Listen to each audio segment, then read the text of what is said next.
Старайтесь только глаза, нос и рот. Это предотвратит попадание вируса в организм. При общении с другими людьми старайтесь подходить близко. Сохраняйте дистанцию не меньше метра от людей, когда кашляют или чихают.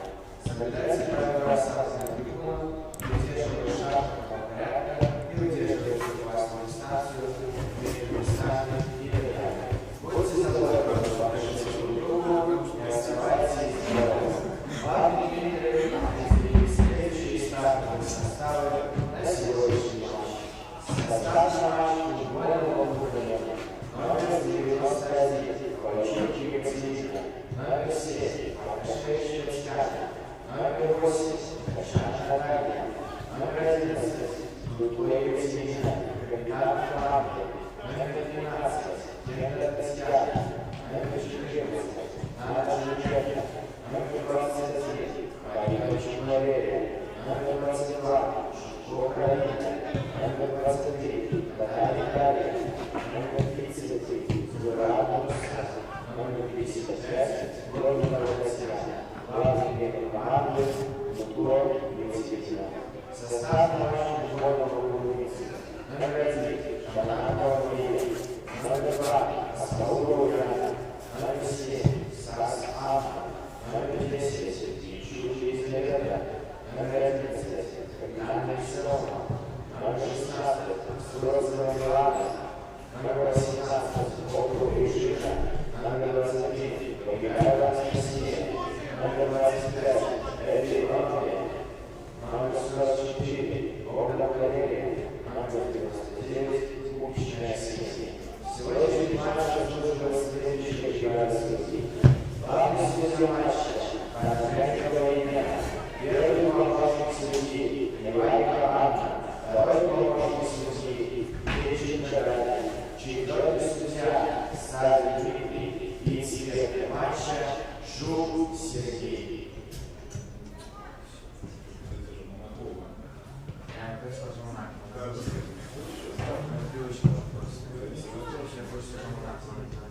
Бывает, у меня тоже бывает такие случаи, что как его бьют. Ну, это не главное, не индивидуально, с легионером не мои причисляют. Потому что если легионер, у тебя же, в принципе, выучил, как это звучит. Когда другие легионеры приезжают, что вообще... Особенно там выучить.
Внимание, болельщиков и участников матча. Звучит государственный гимн Республики Беларусь.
Добрый день всем любителям футбола. 27-й тур женской высшей лиги по футболу сезона 2021 года уже завершается. И сегодня у нас заключительный 27-й тур, как я сказал. И футбольный клуб «Минск» у себя дома на стадионе по улице Маяковского примет футбольный клуб «Неман» Гродно. Матч обещает быть очень интересным, будем надеяться, результативным. Если Минск где-то может позволить себе поиграть в собственное удовольствие уже сегодня, команда закончит сезон на втором месте, команда будет серебряная медаль, то вот на Неман давит, результат этого матча будет давить. И, конечно, сегодня Неману лучше взять 3 очка, чтобы занять 3-е место в чемпионате Беларуси и все-таки забрать бронзовые медали и увезти в Гродно. Команды уже практически готовы к началу матча. Как вы можете видеть, Минск сыграет в своих традиционных цветах, красно-черных, а Неман в желто-зеленых. Ну и давайте буду потихоньку вас знакомиться с стартовым составом команд. Гости: футбольный клуб «Неман», в воротах номер 91 Екатерина Ковальчук, полевые игроки по номерам: номер 7 Татьяна Барташевич, номер 8 Наталья Качан, 11 номер Екатерина Дудко, она же капитан команды, она же и главный играющий тренер. Номер 13 Татьяна Кенда, 14 номер Джульетта Нана, номер 21 Валерия Харитончик, 22 номер Каролина Житко, 23 Дарья Татарин, 33 номер Муса Зуварату и 55 номер Татьяна Логинова. Как я уже сказал, играющий тренер Екатерина Дудко, номер 11. И футбольный клуб «Минск», в воротах номер 1 Мария Жаманакова, полевые игроки: номер 2 Ульяна Асаула, номер 7 Анна Сас, номер 10 Елизавета Пинчук, 11 Селма Капитанович, номер 16 Милана Суровцева, номер 18 Реджина Ибианку Отту, номер 23 Анастасия Побегайла, 25-й Эбби Ономы, 44 номер Валерия Богдан, 99 номер Ксения Кубичная, она же капитан команды, главный тренер Андрей Юрьевич Пышник. Ну и у нас уже все готово к началу матча. И уже болельщики начинают, кстати, серьезную поддержку оказывать футбольному клубу «Минск». Поехали. Милана Суровцева нанесла первый удар по мячу, и мы с вами будем смотреть футбол. Кубичная отдает передачу на Реджину Отту. Это все-таки это была Бионома. Валерия Богдан пытается разогнать первую атаку в матче. Хорошая передача. Суровцева уже в штрафную площадь ходит, против нее Дарья Татарин действует. И первый опасный момент. Судите сами, состоялся или нет, но Минск уже провел первую атаку. Очень быстро, здорово вышли из обороны в атаку команда Андрея Пышника и провели такую первую опасную атаку. И угловой все-таки заработали горожанки уже на первой минуте. Подача хорошая, ну и Екатерина Ковальчук просто мяч ловит, забирает в руки и будет наверняка пытаться начать быструю контратаку своей команды. Неплохо, но Дудко здесь не самым лучшим образом сыграла, и мяч уже переходит во владение футбольного клуба «Минск».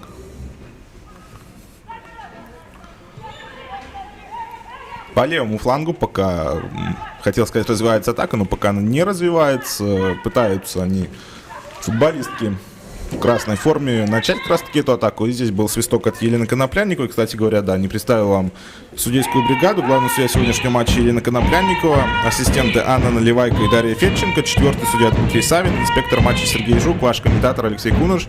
Вот теперь уже точно мы все формальности были соблюдены, и поэтому можно уже просто смотреть футбол.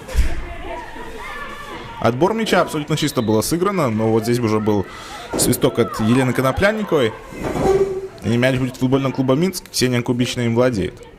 Открытая Валерия Богдан, но Кубичная будет давать передачу на центрального защитника. Но Ксения Кубичная решила вывести все-таки этот мяч за угловой. Не стала она его догонять, и мяч уже будет у футбольного клуба Неман.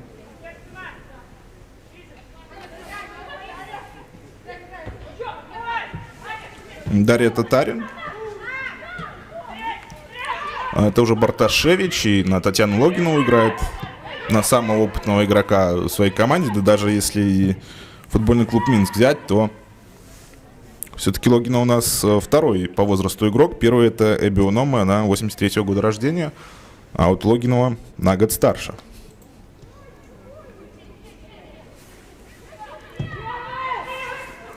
Выносит мяч Эбби-Онома, и Минск попытается снова провести очень опасную атаку. И неплохо пока получается. Побегайло, отдает налево. Пас вперед. Это здесь уже у нас играет Суровцева. Передача все-таки не точная, и Дудко мяч выносит.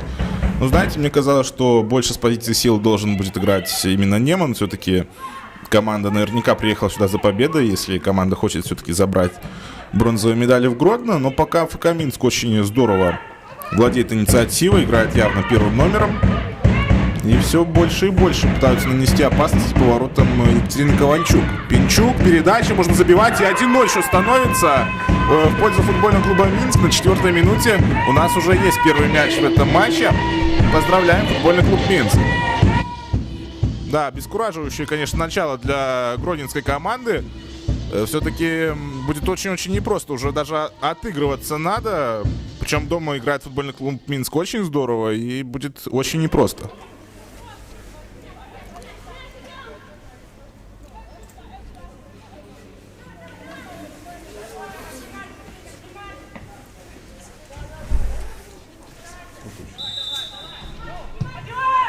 Ну и посмотрим, чем будет отвечать футбольный клуб Неман. Все-таки надо как-то идти больше вперед. Честно говоря, не рассмотрел, кто там отличился. Может быть, даже на автогол мяч запишет, потому что атака получилась достаточно такой опасной. И там была возможность срезать мяч в свои ворота.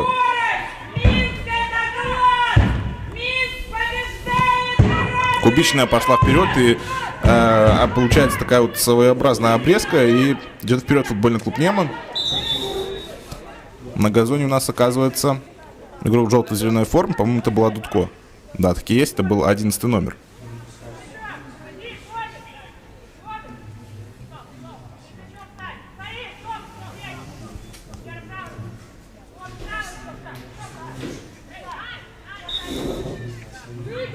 Стандарт, и Дарья Татарина мяча будет подавать неплохо, но прямо в руки Марии Жеманаковой мяч прилетел.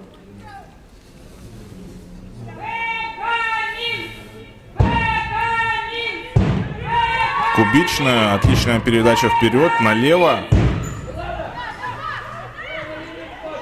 Анна Сас, мяч потерян. Здесь уже футбольный клуб Неман хотелось бы, чтобы провел свою атаку, но все-таки снова мяч у горожанок.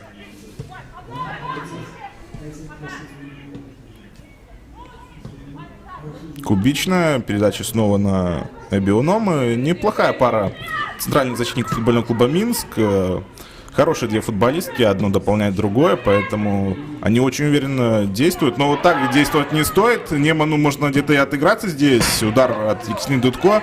Не самый лучший удар. Но, конечно, вот Ксению Кубичную я, может, где-то даже и перехвалил в этом моменте. Потому что так, конечно, играть возле своих ворот категорически нельзя.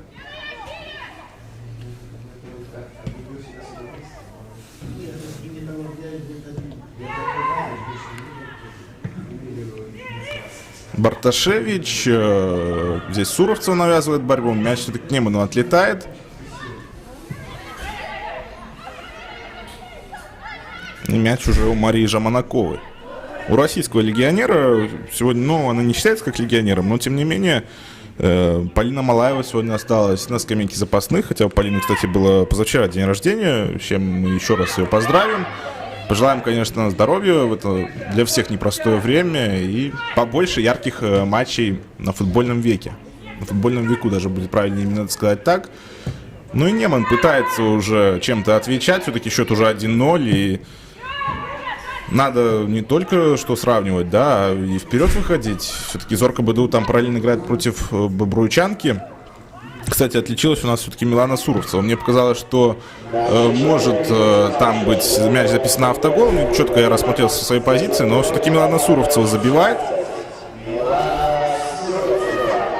И выходит на чистое первое место в гонке бомбардиров. Именно у Миланы и Екатерины Дудко было перед этим матчем одинаковое количество мячей. Но вот теперь, благодаря этому мячу, Милана Суровцева выходит на единоличное первое место. Вполне возможно, то, что Милана и заберет ту самую золотую буксу по окончании этого сезона. Заслужила Милана это звание и эту награду. Безусловно, отличный сезон. И хороший сезонный футбольный клуб Минск провел. Уже можно где-то итоги подводить, безусловно.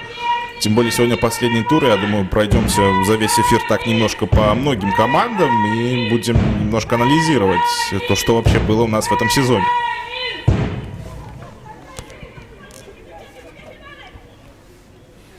Минск снова с мячом, Кубичная играет на Валерию Богдан. Валерия Богдан, кстати, была признана по версии болельщиков лучшим игроком октября и, если честно, абсолютно заслуженно. Если уж быть до конца честным, то и я тоже проголосовал именно за Валерию, потому что очень хороший месяц был для Валерии. И национальная сборная она хорошо помогла в матчах отбора на чемпионат мира. И в клубном, конечно, турнире у нее тоже все хорошо. И Анастасия Побегайло мячом владеет. Что же будет она делать? Мяч у Екатерины Ковальчук. Хорошая была задумка от Побегайло отправить мяч в штрафную площадь. Она это и сделала, но все-таки передача была не совсем точная. И где-то, возможно, даже замысел игрокам футбольного клуба Минск был непонятен от Анастасии. Ковальчук едва, кстати, уж очень хладнокровно действовала, едва могла и ошибиться она, но не ошиблась все-таки, потому что игрок футбольного клуба Минск вполне мог этот мяч перехватить. Неман пошел вперед, но мяч уже отобран, и Валерия Богдан снова у нас на высоте. Барташевич, Каролина Житко.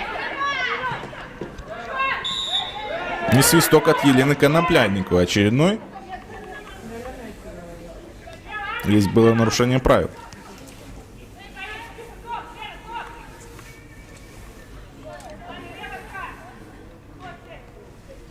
Нас уже практически 10 минут сыграли, и забитый мяч мы с вами уже увидели. 1-0 в пользу футбольного клуба Минск. Но вот сейчас игра начинает выравниваться. Возможно, где-то Неман и перегорел перед началом матча.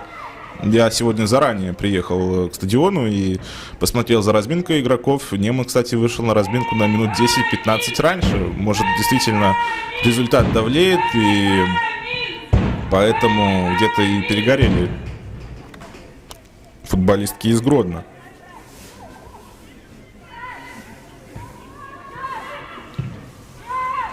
Передача, ну и здесь Жаманакова должна играть уверенно, так и происходит. Вот простым болельщикам может показаться, что для Минска матч уже ничего не значит, однако в профессиональном футболе нет мелочей, и абсолютно все футболисты профессионалы, и они вышли сегодня уже, можно сказать, с уверенностью играть только на победу. И Андрей Юрьевич Пышник, главный тренер футбольного клуба Минск, с первых минут на ногах, и сейчас команда ведет, он все равно очень активно подсказывает своим девчонкам, как надо правильно действовать. Это тоже очень важный аспект, потому что действительно, многим может показаться, что Минску уже сегодня ничего не надо, можно где-то и сыграть свое удовольствие. Я уверен, что игроки получают как раз таки это самое удовольствие от футбола, но и играют на победу, что еще более приятно. Кубичная из-за боковой. Побегайло назад, снова Кубичная. Отличная передача, разворот, и Суровцева до мяча все-таки достанет. Нарушение правил со стороны футбольного клуба Неман. Дудко свалила на игроке в красно-черной форме.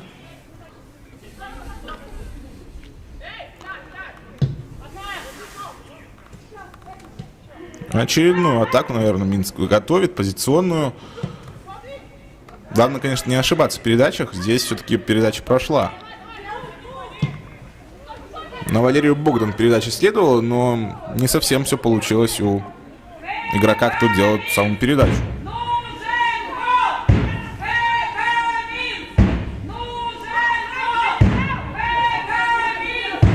Ковальчук готовится выбить мяч от своих ворот, безусловно. А решил все-таки сыграть на ближнего. Там Муса Заурату находилась. Заурату, кстати, сегодня действует больше в защите. Тоже любопытный момент команды Неман Гродно.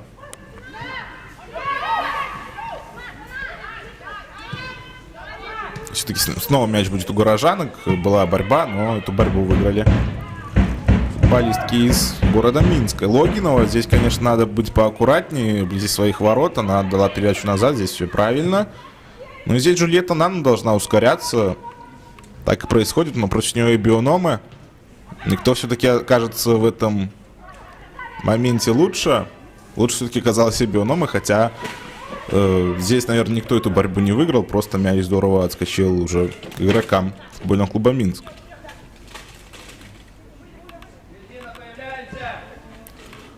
Кубичный играет на Жаманакову. Да, сегодня, безусловно, все матчи начинаются в одно и то же время, потому что, к сожалению, завершающий у нас уже тур, последний 27-й. И все команды сейчас играют в футбол в разных городах Беларуси. Безусловно, чуть, думаю, позже мы будем обращаться, как там дела у всех остальных командах в матчах. Но пока сосредоточимся на этом матче, все-таки у нас тоже очень хороший футбол. На мой взгляд, центральный матч этого тура точно.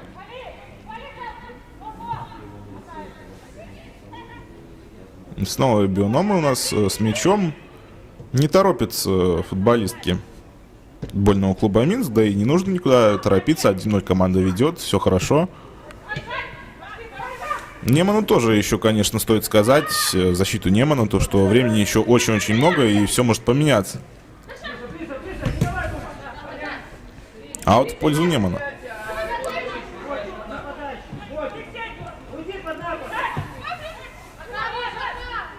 Кубичный играет на Оту. Оту идет дальше. Посмотрим, что она будет делать.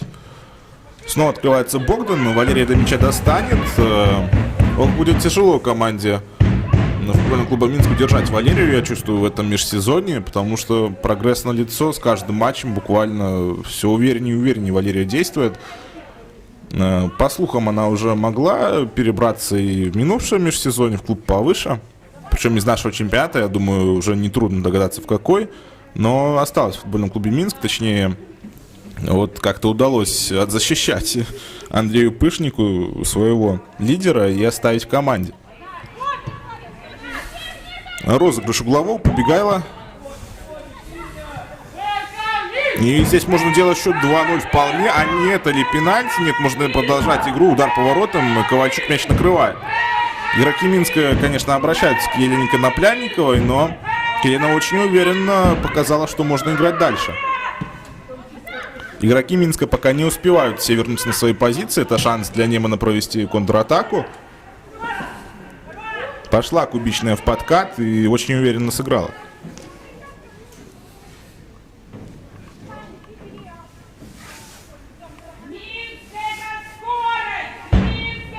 Болельщики футбольного Минска, конечно, не унывают. Ну, прохладно, кстати, в Беларуси, поэтому, может, они так согреваются, потому что прохладненько у нас сегодня, как и последнее время, все-таки уже совсем скоро и декабрь месяц.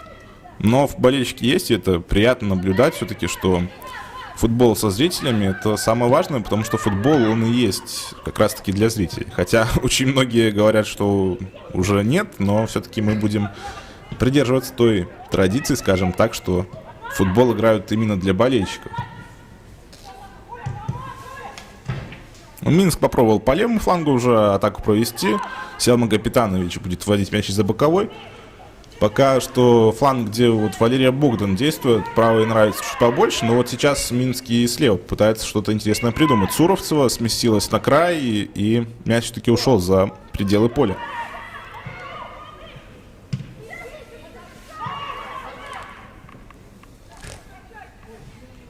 Но вот если так со стороны посмотреть, то мне почему-то кажется, что у футбольного клуба «Неман» видно волнение у девчонок. Есть эпизоды, где можно сыграть намного спокойнее, но быстро с мячом очень расстаются, где-то не приняв правильного решения. И это, конечно, для Немана не очень здорово. Я уже говорил, что, может, где-то и перегорели девушки, хотя об этом еще рано говорить, очень много времени надо еще играть. Вот через часик-полтора, я думаю, мы посмотрим на табло и скажем, готов ли был Неман к такому матчу или нет. Отличная передача, достанет ли мяч? Нет, все-таки не достает игрок футбольного клуба «Минск», хотя вполне можно было это сделать, но, наверное, не ускорилось вовремя футболист в красной форме. И снова Ковальчук будет от ворот мяч выносить. Да, сейчас именно вынос от Екатерины. Анна Сас очень хорошо мяч перехватила. Вот снова Аня с мячом, идет дальше. Смещение, разворот. Посмотрите, что творит Анна Сас. Но, конечно, хотелось бы, чтобы Анна удар даже нанесла. Мне, если честно, этого хотелось. Здесь Богдан. На Побегайла. Анастасия что будет делать? Анастасия играет назад. И абсолютно все игроки, кроме Марии Жаманаковой. И вот сейчас Эбби Ономы уже вернулись на свою половину. Остальные все игроки были на чужой половине поля. Игроки футбольного клуба «Минск», естественно. И прижимает футбольный клуб «Минск» к чужим воротам. К своим воротам, конечно же, футбольный клуб «Неман» здесь. Я немножко зарапортовался, но очень уверенно пока играет футбольный клуб «Минск».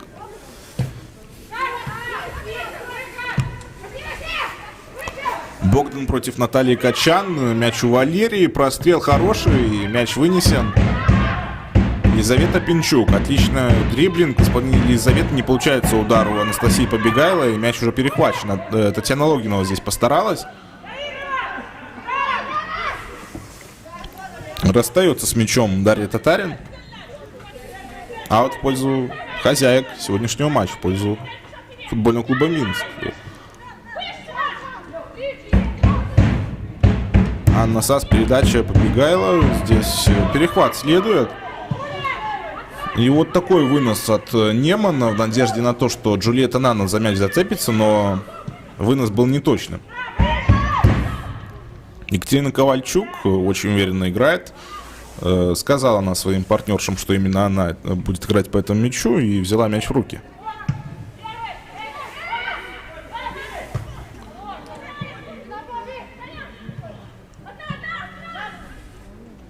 Так, Барташевич. Это уже Валерия Харитончик была. А снова мяч у футбольного клуба «Минск».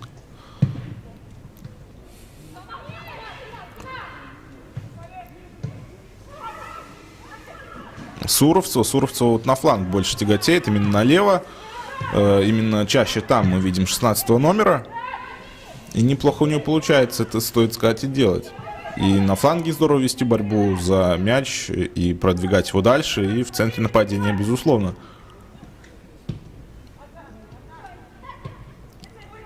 Кубичная. И посмотрим, что придумает у нас Ксения. Здесь игроки футбольного клуба «Минск», Пинчук и Богдан, не разобрались даже в этой ситуации, кто будет все-таки играть. Понадеялись 1 на 1, но все-таки Валерия мяч забрала. Анна Сас хорошую передачу делает, но эта передача была неточной. Но вот Капитанович очень здорово прессинговала и вполне могла этот мяч отобрать, но не получилось.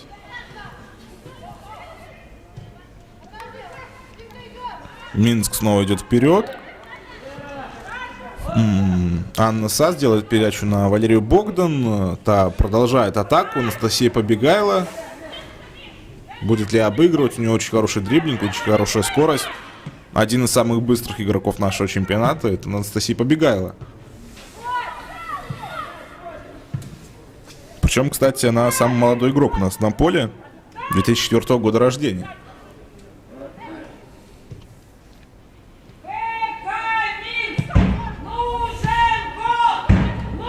Богдан, передача хорошая, Побегайло. Побегайло в штрафную уже входит. Передача, и все-таки это не взятие ворот, хотя могло так показаться. Хороший момент футбольный клуб Минск создает, очередной. Но все-таки второй мяч в ворота Екатерины Ковальчук пока не зашел.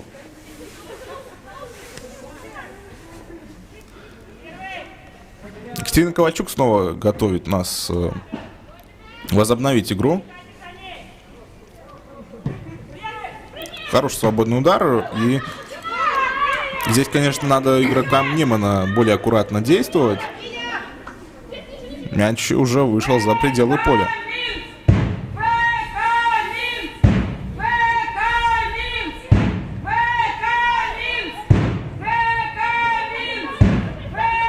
Борьба за мяч уже в районе углового флажка продолжается.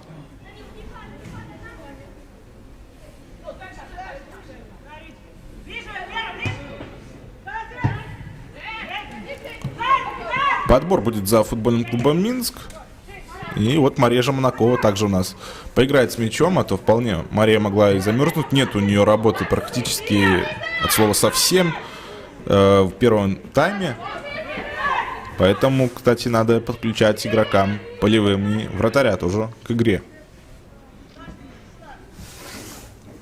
Из-за боковой Ксения Кубичная снова будет вводить мяч в игру.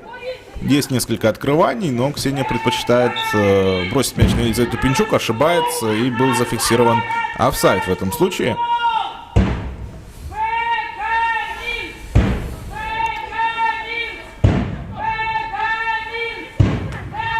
1-0, неплохая игра, уже пол первого тайма сыграна, игра смотрится, игра хорошая, очень много борьбы, но я, если честно, большего ожидал от Немана.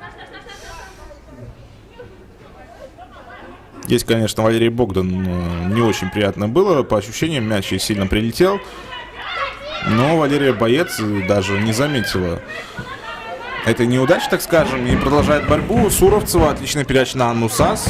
Сас может протащить мяч, может обвести оппонента, поэтому это очень опасно может быть. Может быть, но не в этот раз.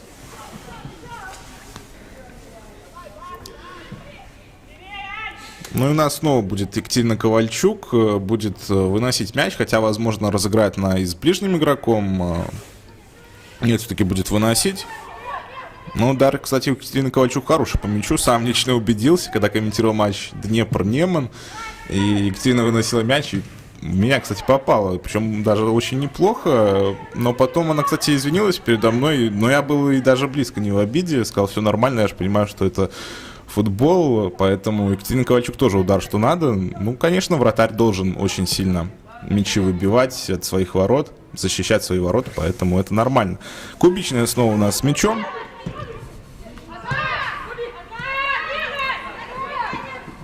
Побегайло очень хорошо передвигается в средней линии футбольного клуба Минск, линии полузащиты. Ну и вот у Немана может что-то наконец получиться. Удар по воротам не опасно. Мария Жаманакова надежно у нас играет, поэтому могло быть все намного опаснее.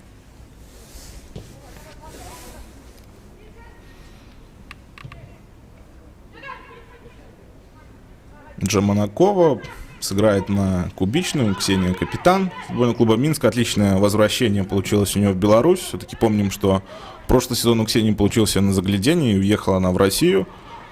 Но по ходу сезона вернулась она в Беларусь, и футбольный клуб Минск очень хорошую сделку совершил.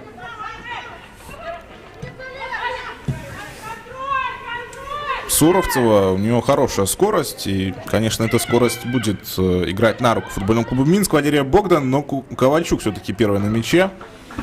Хорошо вратарь вышел из ворот и спас свою команду.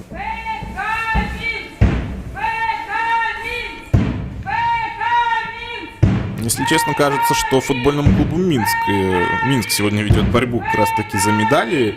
Вот, допустим, бронзовый, да, а не футбольный клуб Неман, потому что Неман пока действует очень так спокойно и не торопясь. Но и Минск все-таки сегодня пока выглядит получше. Но есть еще целый второй тайм, и в первом тайме времени предостаточно, поэтому посмотрим, как у нас дальше будут развиваться события.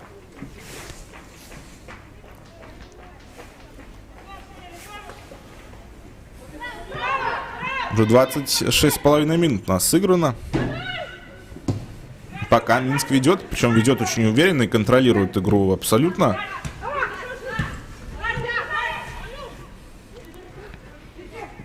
Здесь главное не заиграться. У нас от Ураджини, но все справляется. У нас нигерийский игрок Суровцева будет обводить, проходит дальше, простреливает, но перехватывают мяч игроки Немана. Отлично они сыграли в этом моменте.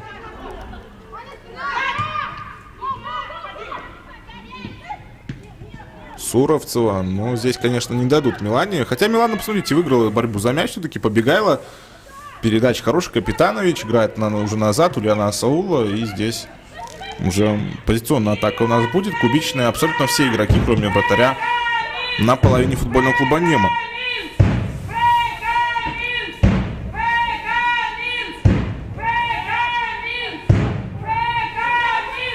И вот Ковальчук решила уже сыграть с ближним партнером, но был свисток от Елены Коноплянниковой. И эту попытку возобновления игры надо повторить.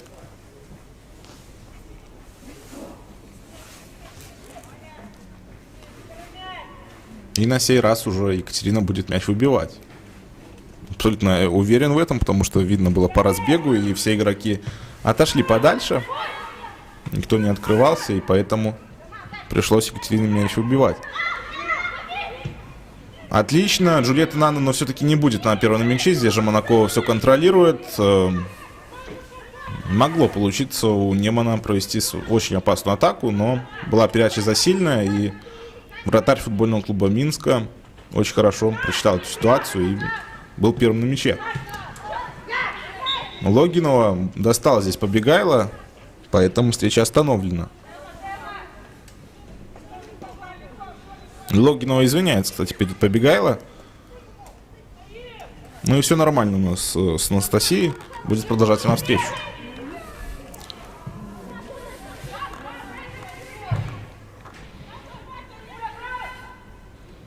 Муса Зуурату готовится у нас возобновить игру.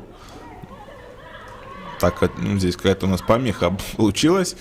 И мяч уже перешел к футбольному клубу Минск. Очередное нарушение правил. В последнее время как-то у нас часто стали игроки на газоне находиться. Конечно, хотелось бы, чтобы команды завершили сезон на позитивной ноте. И главное, чтобы здоровье все игроки сохранили. Кубичная, пас на Эбионома. А здесь уже Ульяна Асаула.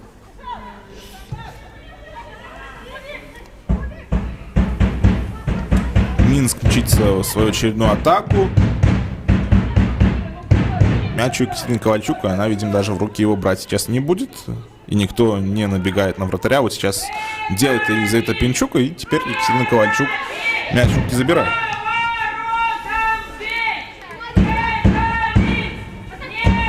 Наталья Качан здорово действует. Отличный пас был в ее исполнении. Свисток от Коноплянниковой. Встреча очередной раз у нас прерывается.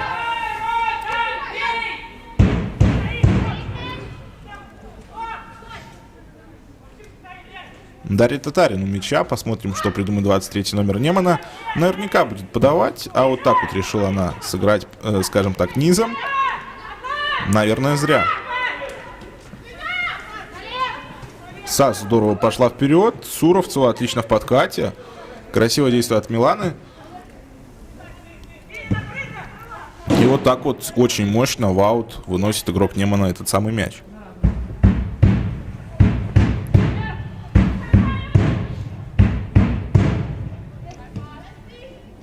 Мяч у Анны Саса. Сас уже в штрафной площади. Удар по воротам. Но это, конечно, очень сильно и очень неточно. Не получилось здорово, может, попасть под мячу. Не подстроилась под этот мяч у нас Реджина Оту. И очень неточный выстрел мы с вами увидели.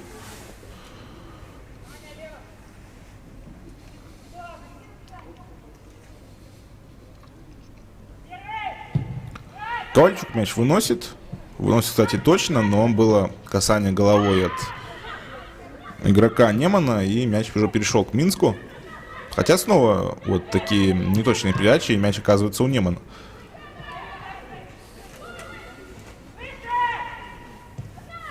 Логинова абсолютно одна, и подсказывает, кстати, подруги по команде. И у нас мяч снова за пределами поля. 33-я минута у нас уже готова начинать свой отсчет. Давайте напомню вам запасных игроков. Все-таки думаю, что после перерыва, думаю, вполне возможно будут какие-то перестановки от тренеров. В запасе у Немана Айчурек Талонова на вратарь, полевые игроки Анжелика Филатьева, Виктория Бельмач, Полина Долматова, Мария Сороколетова и Гражина Теста. В запасе у футбольного клуба Минск Полина Малаева на вратарь и полевые Анна Кашинская, Татьяна Черешовец, Диана Бакум, Виктория Марчик, Наталья Смыкович и Дарья Джукич. Ну, судите сами, у кого скамейка посильнее. Есть кем усилить игру и у Минска, и у Немана. Поэтому будет у нас во втором тайме все намного интереснее. Будем на это надеяться. Хотя и в первом тайме я бы не сказал, что у нас здесь как-то совсем уж скучно. Мяч забитый мы с вами увидели, но хотелось бы, чтобы Неман был поактивнее. Все-таки как-то именно вот в атакующих действиях. Вполне возможно, после перерыва и прибавит команда Екатерины Дудко. Посмотрим, что у нас поменяется во второй половине встречи. Минск пока снова идет вперед. Если не ошибаюсь, Побегайло там уже находится у нас на фланге, и она с мячом. И обводит соперницу, наносит удар. Удар получился не самым опасным. И Екатерина Ковальчук мяч в руки забрала. Проблемы какие-то у игрока футбольного клуба Минск. Не имеет помощь. Потребуется игроков футбольного клуба Минск. Если посмотреть по позиции, то, по-моему, там Ульяна Асаула должна находиться.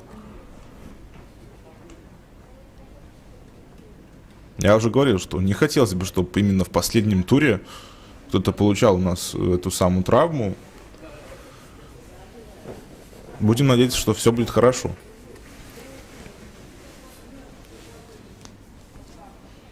Ну, а пока можно напомнить вам, как команды встречались у нас в этом сезоне. Уже было 3 свидания между командами.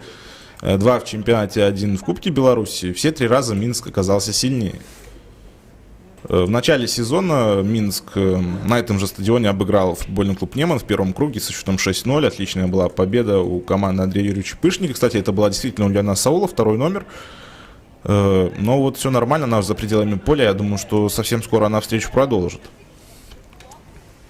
Кстати, в той встрече Милана Суровцева оформила хет-трик. Анна Сас забила также 1 мяч. Дарья Татарин забила мяч в свои ворота. Еще один игрок футбольного клуба Минск отличился. В Гродно команды сыграли 1-2. И Ксения Кубичная на последней минуте забила в дополнительном времени прекрасным ударом со штрафного и принесла Минску победу. Там, кстати, Неман был очень неплох. На второй минуте Татьяна Кенда уже счет открыла. И очень долго цифры на табло были 1-0. Но на 77-й минуте Армиса Куч забила. И потом, как я уже сказал, Ксения Кубичная отличным ударом со штрафного принесла Минску победу. Ну и в Кубке Беларуси команды встречались также в полуфинале. И Минск оказался сильнее по пенальти.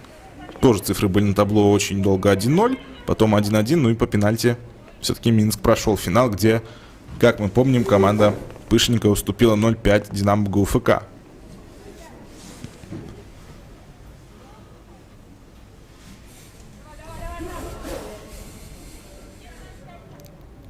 Ну а пока посмотрим за угловым. Подача на ближнюю стойку, и мяч вынесен, и очередной угловой у нас с вами будет.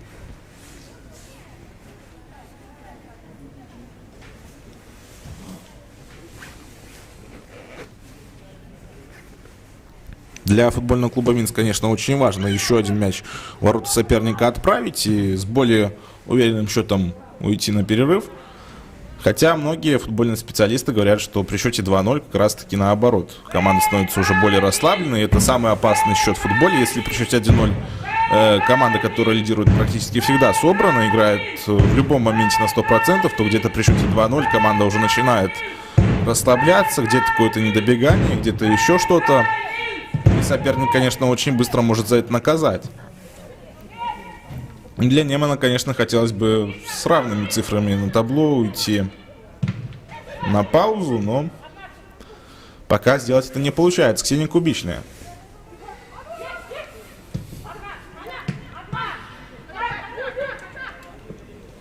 Идет дальше у нас Оту, передача на Суровцеву. Суровцева может обыграть 1 в 1, но неплохо игрок футбольного клуба Неман в этом моменте действовал.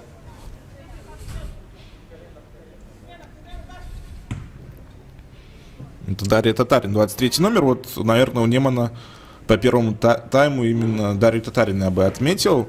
Неплохо смотрится 23 номер. Побегайла. Лизавета Пинчук идет дальше, но возвращается она уже назад, потому что все перекрыто. Удар низом. Ну, конечно, здесь это не опасно для Екатерины Ковальчук.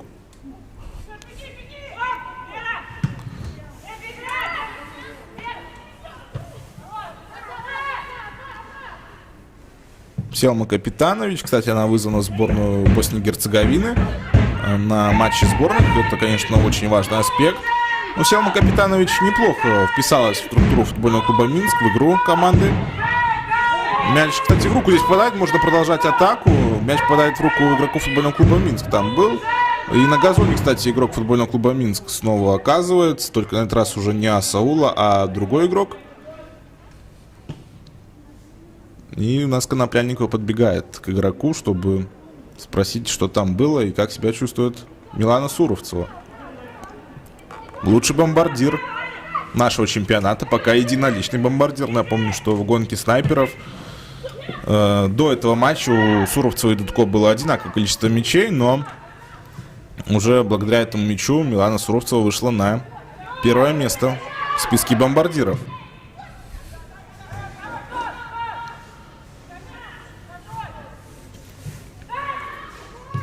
Смотрим дальше футбол. И футбольный клуб Минск снова у нас владеет преимуществом. Снова мяч именно у футболисток в красно-черной форме. Валерия Богдан. Передача дальше. И мяч вынесен. Ну, подбор, конечно, здесь будет за футбольным клубом Минск. Я даже не сомневаюсь в этом. Ксения Кубичная абсолютно одна. Безусловно, она этот мяч подберет.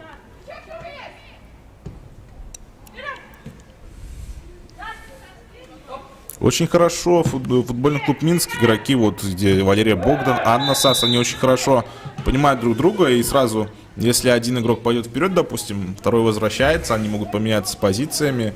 И это, кстати, вот я привожу к примеру, да, Валерию Богдан и Анну Сас. Это можно сказать и про других футболисток особенно. Очень хорошо они читают игру, и перемещение, очень интересно за этим всем наблюдать. Штрафной удар, Анастасия Побегайлова у мяча. Ну, подачу, наверное, будет делать 23 номер, хотя можно попробовать мяч и закрутить ворота, но я думаю, подача все-таки будет. Да, так и есть. Попытка нанести удар, но не получается. Неман мяч перехватывает. Здесь, конечно, Богдан будет первый на мяче. Жаманакова, Марии, главное не ошибаться. Вот буквально вчера был на матче первой лиги Арсенал-Дзержинск. Пользуясь случаем, сразу же поздравлю всех жителей Дзержинска с этим прекрасным событием. Команда высшей лиги. Арсенал принимал Слоним, и там вот ошибка голкипера случилась. Владимира Пятигорца, голкипера Арсенала.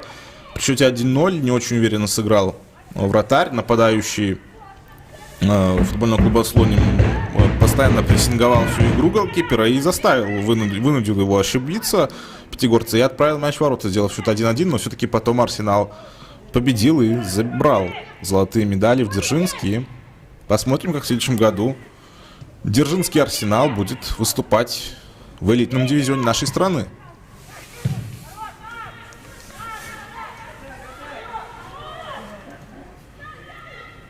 Мяч будет снова у горожанок. Анна Сас будет играть назад. И Кубичная возвращается, Жаманакова. Но Кубичная все-таки на правах капитана, наверное. Мяч забирает себе в этом моменте. Кубичная хорошо. Пинчук абсолютно одна. Пас на Валерию Богдан. Да, уже идет дальше. Прострел хороший. Если нанести удар, вполне цифры на табло могут измениться. Ковальчук все-таки хорошо действует и мяч накрывает. Справляется голкипер с этим ударом.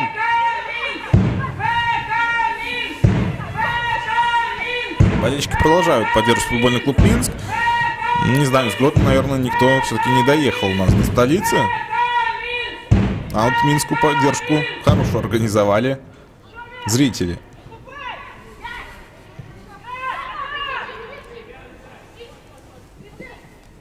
Оту, передача вперед. Побегайло. Пас на фланг. Валерий Богдан будет наносить удар в ближний угол. Очень опасный, скрытый удар нанес игрок футбольного клуба Минск. Очень опасно было. И именно в ближний угол, что еще более интересно, наносил удар у нас игрок под 44-м номером, но мяч все-таки разминулся со створом ворот.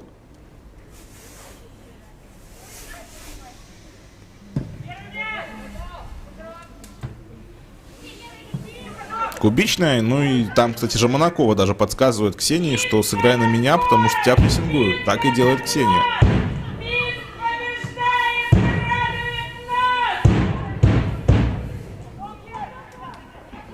Это, кстати, Джульетта Нана, вот поменялись они позициями, по крайней мере, в этом моменте с Мусой Заурату. Но, если честно, тоже большего я ожидал именно от легионера Кнемана.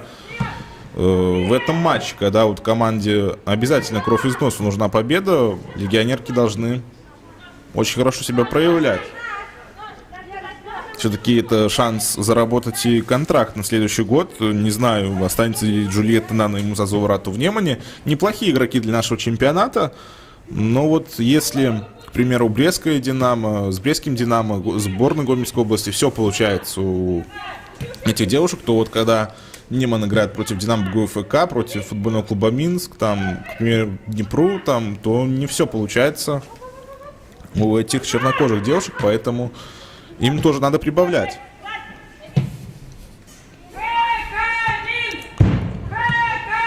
Дудко. Пас на Логинову. Логинова отдает мяч дальше на Валерию Харитончик, но мяч уже перехвачен.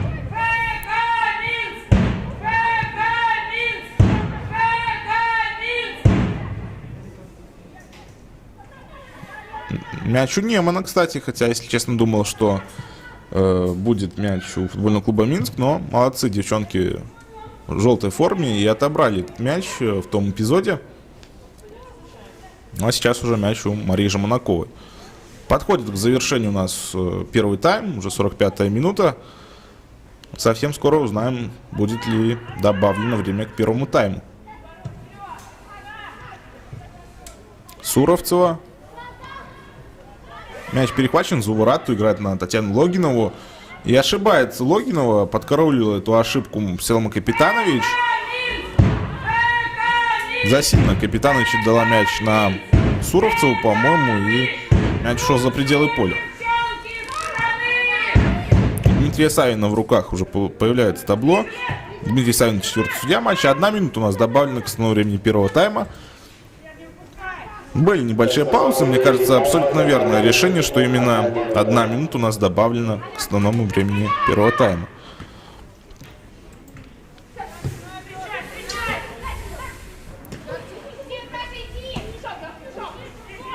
Оттеснит, конечно, здесь Наталью Качан от мяча от Оту.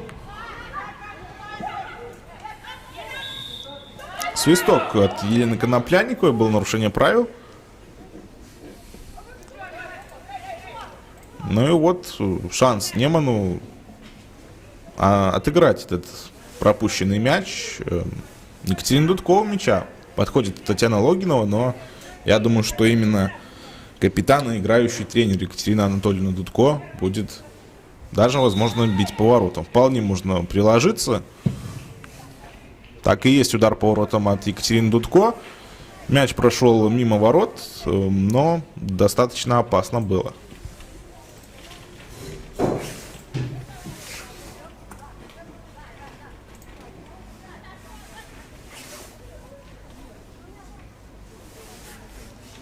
Ну, я думаю, вот Мария Жаманакова выбьет мяч из своих ворот, и вполне возможно свисток у нас прозвучит.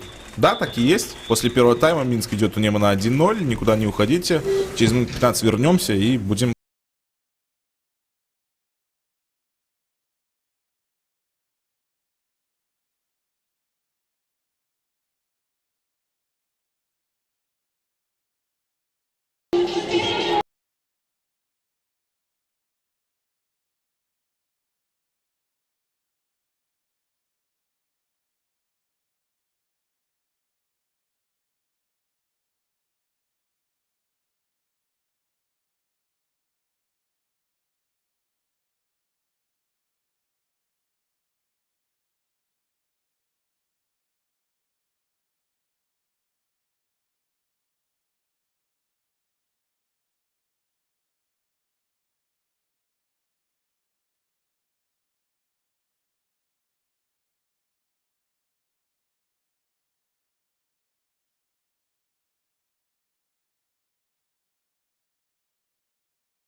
Привет.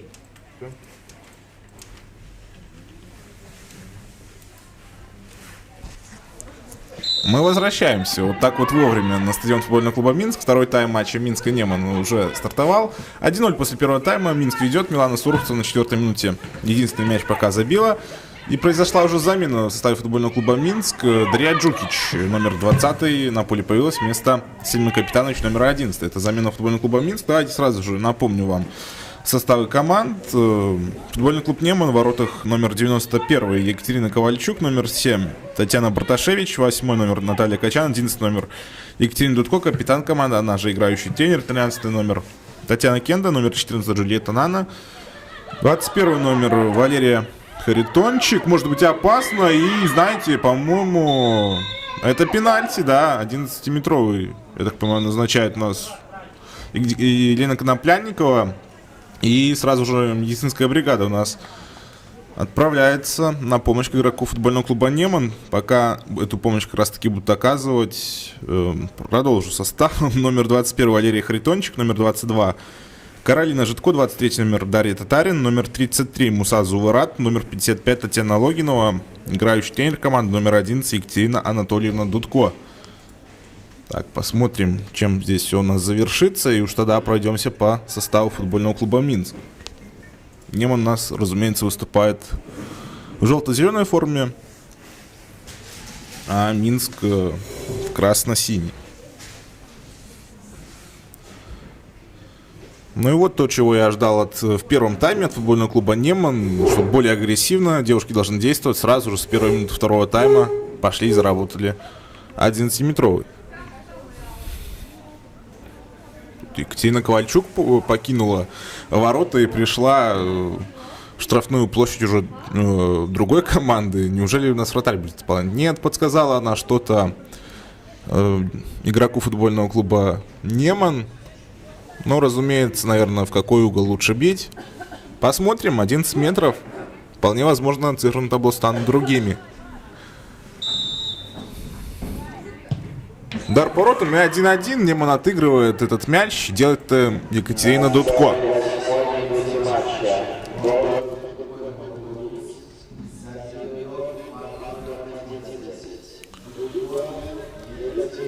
И Дудко догоняет уже Милану Суровцеву. У них по 33 забитых мяча на счету. И у нас все становится намного интереснее. Неману, конечно, желательно победить, потому что параллельно матч Зорко БДУ обыгрывает футбольный клуб Бручанка с счетом 2-0. Там отличилась Кристина Киянка и Полина Гирчиц, поэтому Неману, конечно, желательно одержать победу в сегодняшнем матче. По составу Минска пройдемся. Мария Жаманакова в воротах номер 1. Ульяна Асаула номер 2, 7 номер Анна Сас, номер 10 Елизавета Пинчук, Сельма Капитанович номер 11 уже отдыхает, номер 16 Милана Суровцева, номер 18 Реджина Оту, номер 20 Дарья Джукич, номер 23 Анастасия Побегайл, номер 25 Эбби Уноме, 44 номер Валерия Богдан, 99 номер Ксения Кубичная, Ксения и капитан команды. Главный тренер команды Андрей Юрьевич Пышник. Цвета команды красно-синие. Момент у Минска, и как же не забивает у нас Анна Сас в этом моменте. Чуть пониже и цифры на табло стали бы уже 2-1. Но пока цифры на табло держатся все те же, 1-1. И Неман, контратака возможно, но, наверное, все-таки она здесь не получится.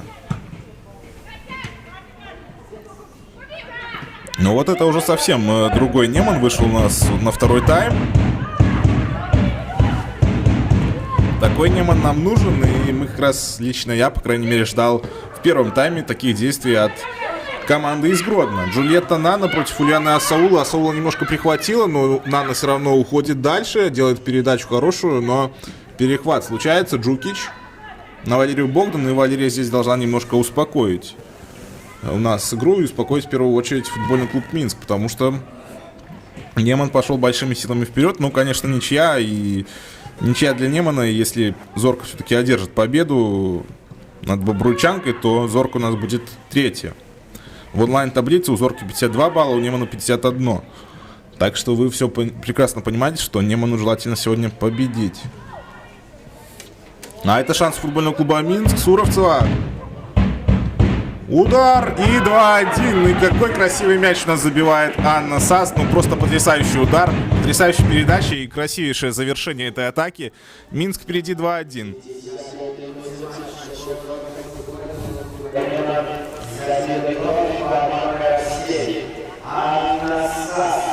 Поздравляем мы Анну Сас с этим взятием ворот. Потрясающий удар. Ну, я думаю, что вполне возможно и лучший мяч этого тура. Очень красивый выстрел от 7-го номера.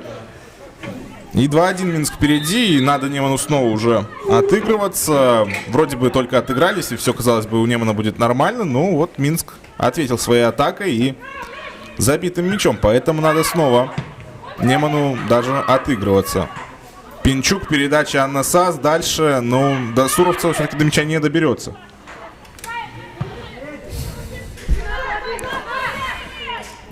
Побегайло. Минск заиграл тоже активнее. Пинчук. Передача была по положению вне игры.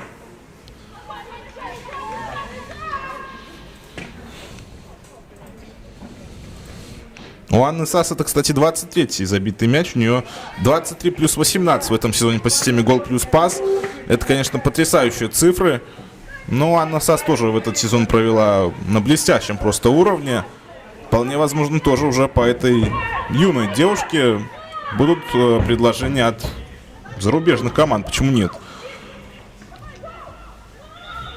Анна Сас 2003 года рождения. То есть вы понимаете, что игроку лишь 18 лет. И если не в этом межсезоне, то я думаю, в следующее или через несколько лет уж явно у нас будет на одного легионера больше в чемпионате других стран.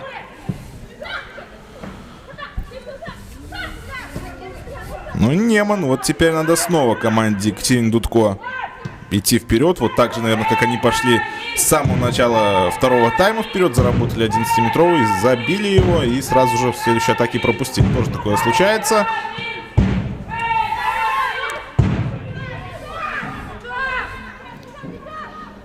Ковальчук мяч в руки забирает. Но второй тайм у нас явно пока повеселее пошел, чем первый. Не сказать, что первый у нас был уж совсем скучный, это не так. Но во втором намного все поинтереснее. Что касается параллельных встреч, я уже сказал, Зорко БДУ Бручанка 2-0 была после первого тайма. Мы, разумеется, больше всего обращаем внимание на эту встречу. В других встречах Динамо ГУФК уже после первого тайма громит Брестское Динамо. Сборная Гомельской области с командой АБФФ Умную 19 пока мячей не забили, 0-0. И Витебск Днепр пока также 0-0. Там в Витебске у нас тоже все интересно, все очень равно. Пинчук. Отличная вертикальная передача. И до мяча добирается игрок Минска Валерия Богдан. Загружает мяч в штрафную. И здесь Екатерина Ковальчук. Очень уверенно играет, очень сильный вынос. Я уже в первом тайме говорил, что в ударе по мячу Екатерины Ковальчук сомневаться не стоит. Оту. Отличная передача, но все-таки положение игры было у Миланы Суровцевой.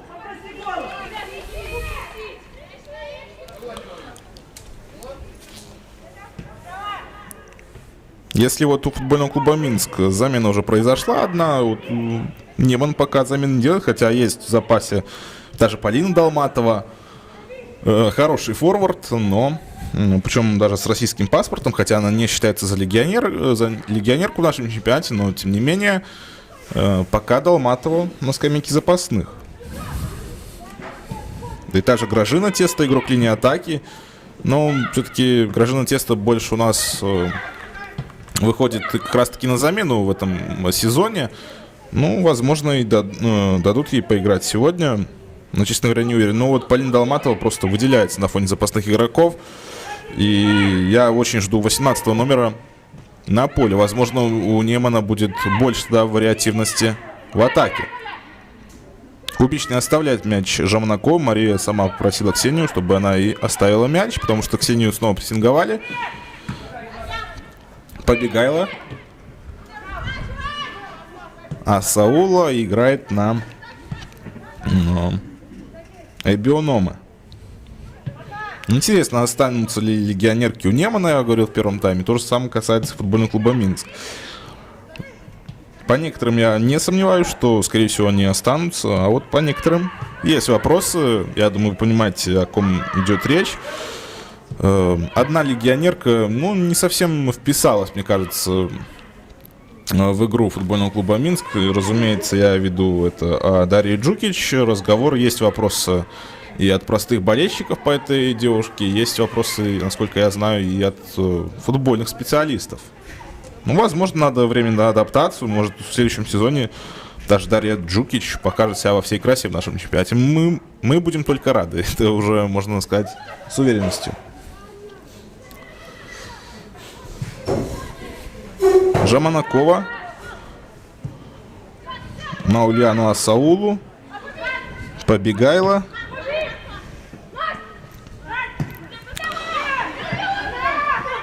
Суровцева. Тяжело Милане здесь вести борьбу против Каролины Шутко, но Суровцева уходит. Суровцева передача, и мимо ворот мяч прошел. Хотя передача была хорошая от Суровцевой, но даже не была готова к удару, что ли, Елизавета Пинчук. У Пинчук, кстати, уже 0+1 в этом матче. Голевая передача, не забываем. Именно она отдала передачу на Милану Суровцеву на 4-й минуте, когда Милана открыла счет в этом матче.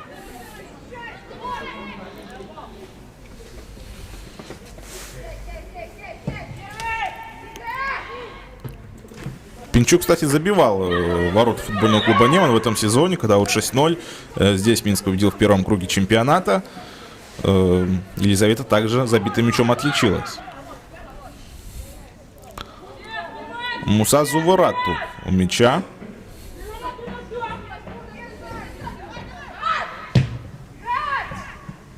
Вынос.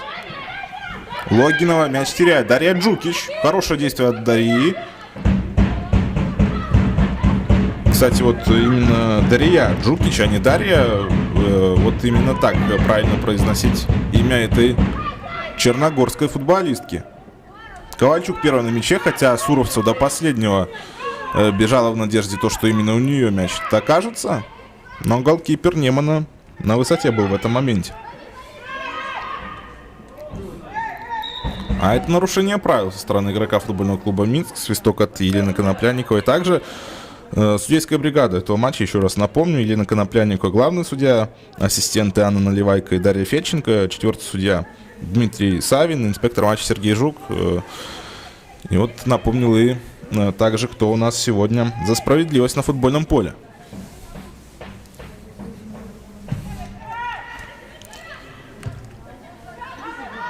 Я в первом тайме говорил, что где-то будем по ходу второго, возможно, подводить итоги чемпионата.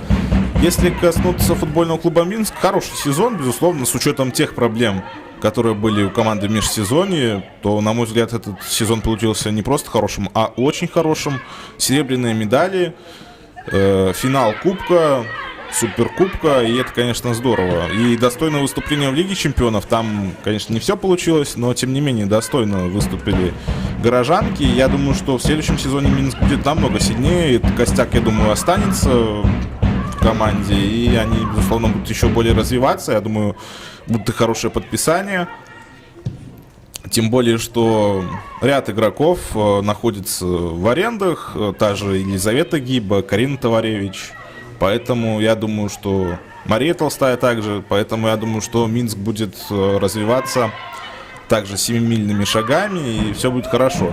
Ну а Неман тоже неплохой сезон провел, очень хорошо начал чемпионат. Продолжим немножко попозже, потому что момент возник у футбольного клуба Минск. Но снова не получается отправить мяч в ворота. Если коснуться немножко по Неману, то команде не хватило в этом сезоне, наверное, больше всего стабильности. Очень хорошо команда начала сезон, но потом случились такие провалы. Особенно, мне кажется, второй круг чемпионата не получился у команды из Гродно.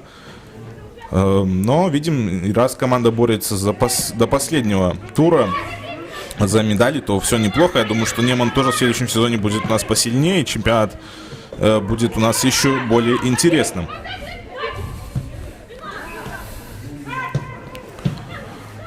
Виктория Марчик у нас на поле появится. Интересно, кого она поменяет. В ближайшей паузе, я думаю, 14 номер футбольного клуба Минск появится на поле.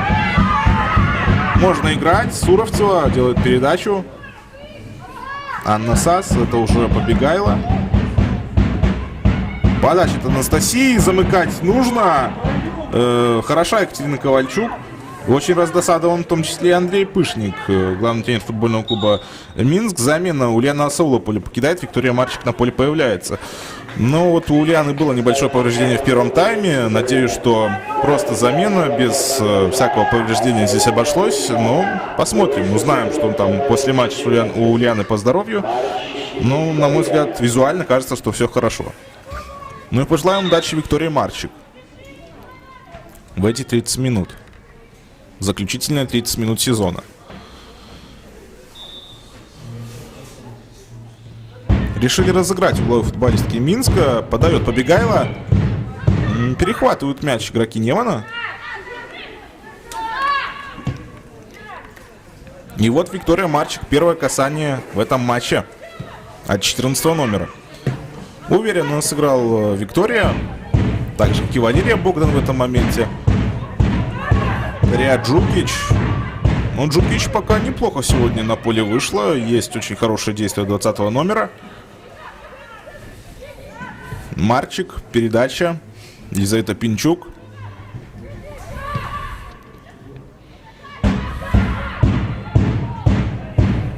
Все-таки Суровцева не будет первой на мяче в этом моменте.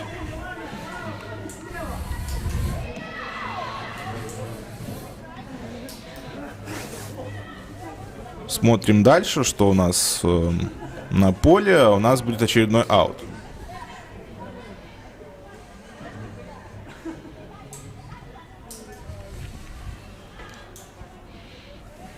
Сейчас заглянем мы, как там у нас дела на улице Семашко, где Зорко БДУ принимает Бобручанку на стадионе Артур БГУ. Там уже счет 3-0 в пользу Зорки. Наверное, Зорко больше хочет эти бронзовые медали забрать себе. Хотя Неман тоже хочет, но у Немана не все сегодня получается. Лиана Мирошниченко сделала счет 3-0 на 51-й минуте, поэтому там уже счет 3-0.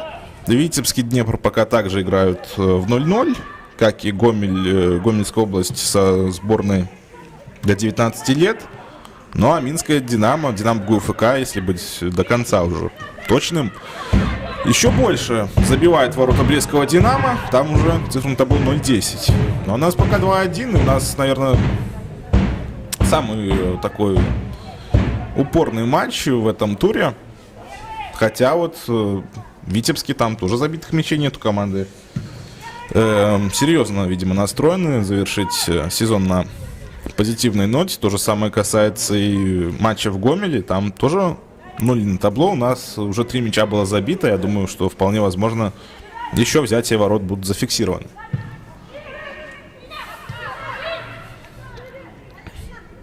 Анна Сас играет назад.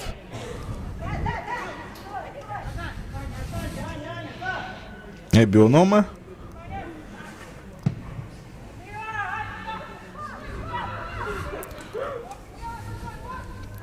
И снова мяч у нас за пределами поля.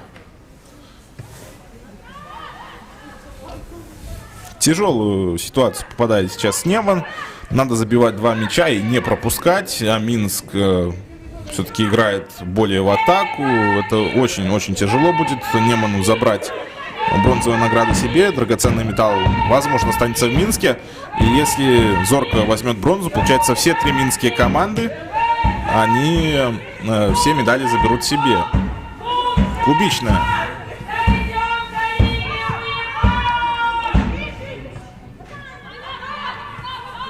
Анна Сас, передача неплохая. Джукич отыгрались, неплохо. Хорошая передача в штрафную. И мяч перехвачен. И он уходит на угловой.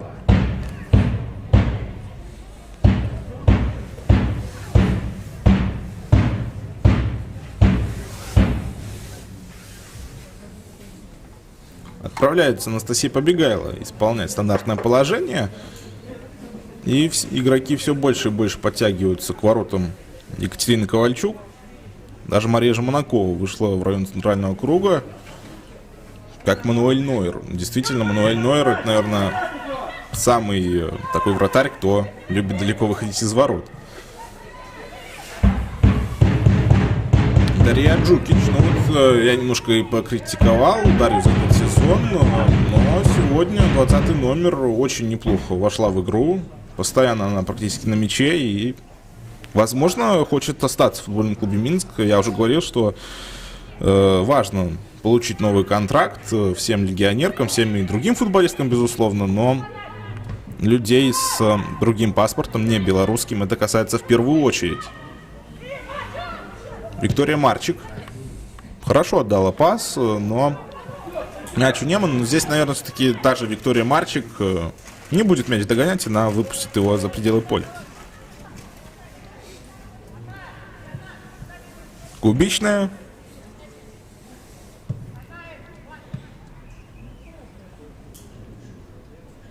Эбби Ономы, что же будешь делать? Но пока видим, что вот так вот решает Эбби Ономы запустить мяч ближе к чужим воротам. Мусазу Варату. Передача на Екатерину Дудко. Дудко на Джульетту Нану. Нана мяч принимает. Неплохо. Харитончик отдала передачу еще дальше. И здесь было нарушение правил от игрока в желто-зеленой форме.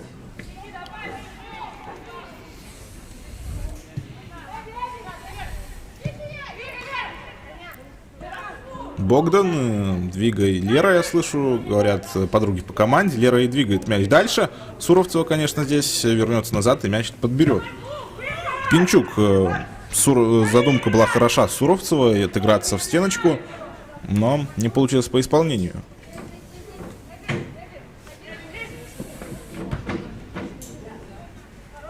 Выносит мяч за пределы поля у нас 25-й номер футбольного клуба Минск. Это Эбби Онома. Очередная замена готовится у футбольного клуба Минск. Диана Бакум появится на газоне стадиона футбольного клуба Минск.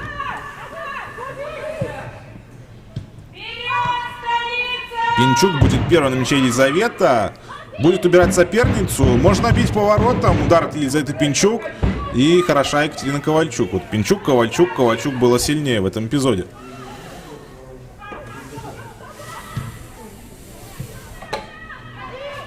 Побегайла. Будет навешивать, я думаю, Анастасия. Хотя сегодня очень много прострелов футбольного клуба Минска. Побегайла обводит. Передача дальше. И здесь надо забивать. Видите, Ковальчук блестяще действует. 91-й номер футбольного клуба Неман. Спасает свою команду. Я думаю, если бы цифры на табло стали 3-1, то, боюсь, уже точно бронзовые медали были бы у Зорки БДУ. Диана Бакум на поле появляется вместо Елизаветы Пинчук. Елизавете спасибо за игру. Хороший матч провела Елизавета. Отдала потрясающую голевую передачу на Милану Суровцеву при первом взятии ворот в этом матче. И Диана Бакум на поле появляется. Сменила она клубную прописку. Помним, что начинала она сезон в составе Зорки БДУ. Однако перешла в футбольный клуб Минск. Пошла на повышение, безусловно. И хорошо проявляет себя в футбольном клубе Минск. И хорошо проявляет себя и за сборную до 19 лет. Да. У нас очень хорошая, сильная сборная. Выиграли девчонки недавно турнир в Могилеве. И уже будут соперничать с более серьезными командами в дальнейшем.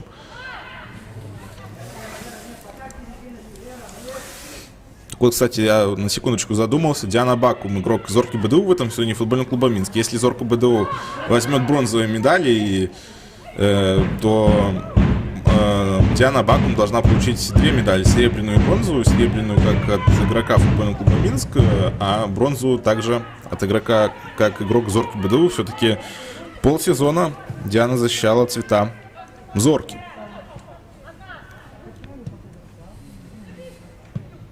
Я уже упомянул то, что у нас сильная достаточно сборная до 19 лет. Будем надеяться, что девчонки также дальше будут развиваться. Ну и, пользуясь случаем, хочу напомнить, что подписывайтесь в социальных сетях на группу «Женский футбол Беларуси». Во многих социальных сетях, ВКонтакте, Инстаграм, ТикТок и еще одна социальная сеть представлена. Там действительно очень информативная группа. Поэтому, тем более скоро межсезонье, я думаю, что вполне вам будет интересно. Если еще не подписаны, обязательно вот сейчас подписывайтесь, смотрите за новостями, ставьте лайки. Момент, и Ковальчук в очередной раз выключает футбольный клуб Неман, уже кажется, от взятия ворот. Будет очередной угловой.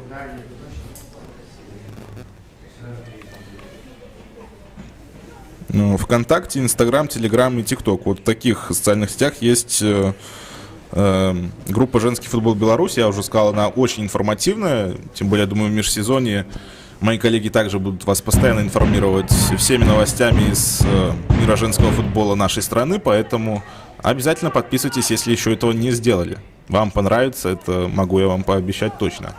20 минут у нас остается играть основного времени в этом матче, плюс несколько минут добавленных. 2-1. Футбольный клуб Минск побеждает футбольный клуб Неман и радует местных болельщиков.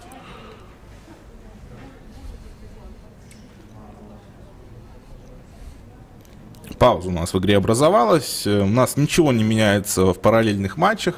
Все остается точно так же.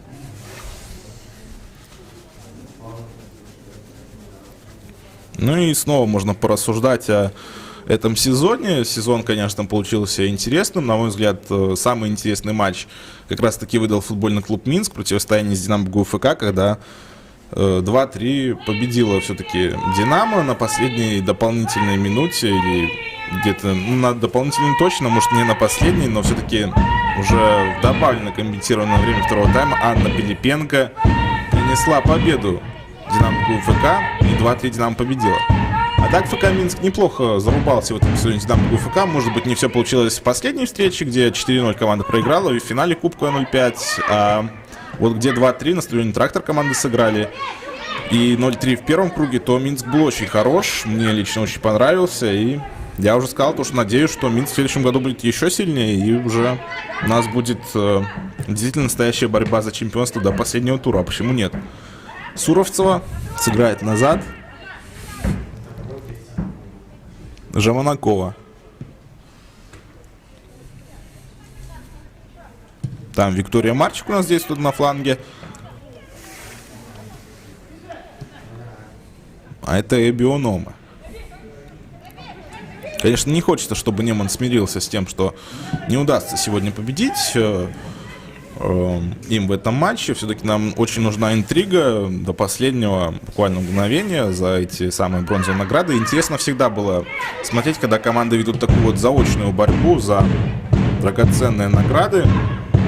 Интересно смотреть, когда они между собой выясняют, кто все-таки сильнее, но намного, мне кажется, интереснее, когда не все зависит от тебя и очень много зависит от соперника.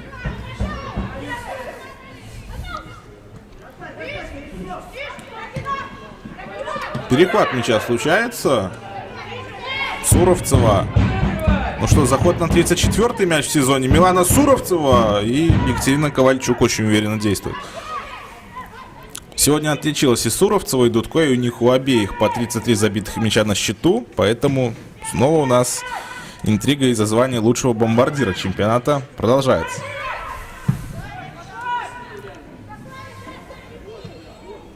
Красивое действие от Анны Сас мы с вами только что наблюдали. Минск снова идет в атаку.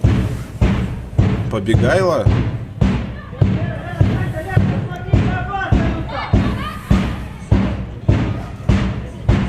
И опасно было, но все-таки мяч шел мимо ворот. Стоит отметить Андрея Юрьевича Пышника. Он постоянно на ногах, все 73,5 минуты находится и постоянно подсказывает своим девчонкам, как правильно действовать. Да, в футболе нет неважных матчей, и, безусловно, Минск сегодня играет на победу, и это приятно. Хотя команда уже ничего для себя не решает. Но, конечно, завершить сезон на хорошей ноте, это, конечно, пожалуйста, можно и нужно даже сделать.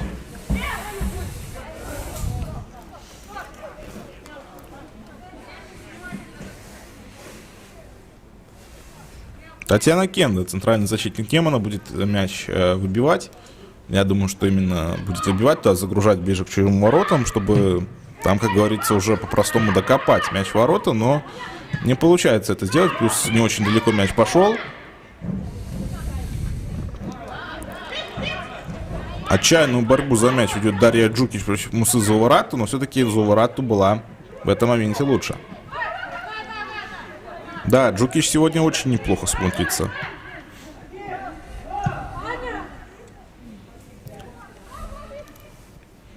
Виктория Марчик ошибается в передаче. Дудко мяч перехватывает. Джульетта Нана. А если здесь сразу же бить... Ну, конечно, я думаю, болельщики Немана и все нейтральные болельщики не такого удара ждали, в том числе и я. Я ожидал лучшего действия от игрока, который представляет Буркина-Фасо. Вот так вот. Джульетта Нана у нас из Буркина-Фасо, а Муса Зуарату из Камеруна. Вот с таких стран у нас легионерки, а легионерки Немана. А футболистки с загранпаспортом у футбольного клуба Минск — это Реджина Оту, она нигерийка. Эбби Онома также. И все. И Мария Жамонако, она, конечно, не считается легионером, у нее российский паспорт. То же самое касается Полины Долматовой, игрока футбольного клуба Неман, который не выходит у нас сегодня на поле. Хотя, если честно, я жду именно 18 номера Немана сегодня на газоне стадиона футбольного клуба Минск. Ну и Айчурек Талонова, запасной голкипер Немана, она также не считается за легионера.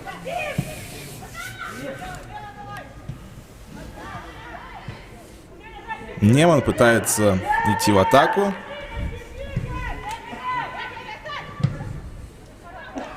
Мяч вынесен. Здесь Анна Сас очень хорошо играет. Анастасия Побегайла, может, это уже подустала Анастасия, но как будто не было у нее этих 76 минут за спиной. Идет вперед здорово, бьет по воротам, и мяч попал в сетку с внешней стороны. Все нормально. Взятия ворот, конечно, здесь не будет, хотя некоторым болельщикам вполне могло показаться, что мяч уже в воротах, а все-таки мяч оказался у нас в воротах, а мне уж, честно говоря, показалось, что он попал именно в сетку с внешней стороны. Бывали, кстати, в футболе случаи, что сетка ворот, кстати, рвалась, когда мяч отправлялся в ворота. Вот помню матч российской премьер-лиги, но я думаю, вернемся мы немножко к этой теме попозже. Очень важно, что Минск забивает, вот так где-то и неожиданно. Абсолютно все были уверены, что мяч не попал в ворота, однако он туда закатился. 3-1 в пользу футбольного клуба Минск. Ну и смотрим мы дальше. Татьяна Кенда.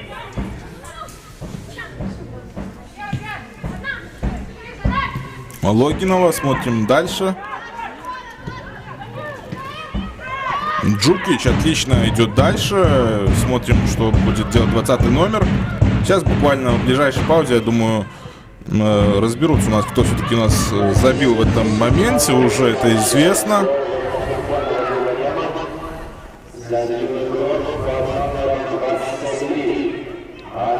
Все-таки Побегайла. Все-таки Анастасия Побегайла у нас отличилась. Побегайла прошла по флангу, она эту атаку завершила. Но мяч попал по такой своеобразной траектории ворот и все-таки оказался за линией ворот. Так вот, вспомнил я матч 2011 года, или даже 2012, не помню, Алания Зенит, чемпионат России, и Алания вышла вперед 2-1. Причем мяч попал в ворота, и сетка порвалась, и мяч выскочил с этих ворот, но взятие ворот было зафиксировано. Удар хороший, и это был заход уже на 4-й мяч, но все-таки мяч прошел чуть выше цели. И у нас будет еще один угловой. Болельщики хотят, я думаю, Минска еще 4-й мяч, потому что они не унывают, постоянно поддерживают свою команду. Ковальчук хороша на выходе. И был свисток от Елены Конопляниковой. Уже совсем скоро Наталья Смыкович у нас на поле появится. Ну и лично у меня есть несколько кандидатов на замену. Ну и посмотрим, кого заменит Наталья Смыкович.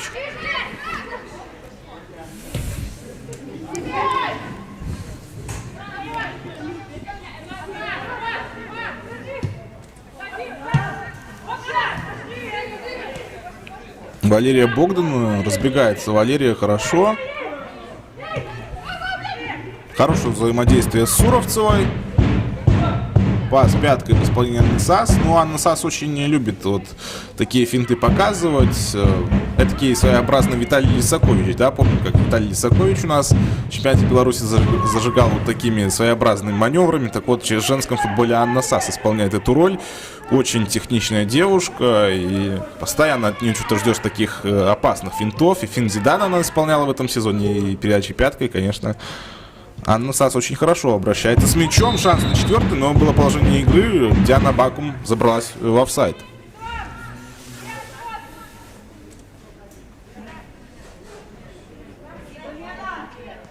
Замена будет прямо сейчас. Наталья Осмыкович вместо Реджины Оту. Интересная замена. Нападающий выходит вместо игрока центра поля. Ну, можно где-то здесь и поэкспериментировать. Цифры на табло позволяют. Поэтому вполне можно где-то Андрею Пышнику задуматься и о перестановках на поле.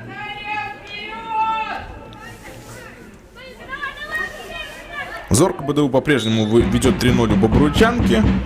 У нас уже 3-1. Команда АБФ МУ-19 забила ворота сборной Гомельской области. Там цифром табло 0-1. Мяч был забит на 72-й минуте. Витебский Днепр пока по-прежнему играют 0-0. А вот Динамо ГУФК продолжает куражиться над Брестским Динамо. Там уже цифром табло уже совсем неприличный 0-13. И у Динамо ГУФК это, кстати, был 13-е взятие ворот в этом матче и 200-е в сезоне. Конечно, потрясающий показатель у команды Юрия Ивановича Малеева. Здесь лишних слов, как говорится, и не надо.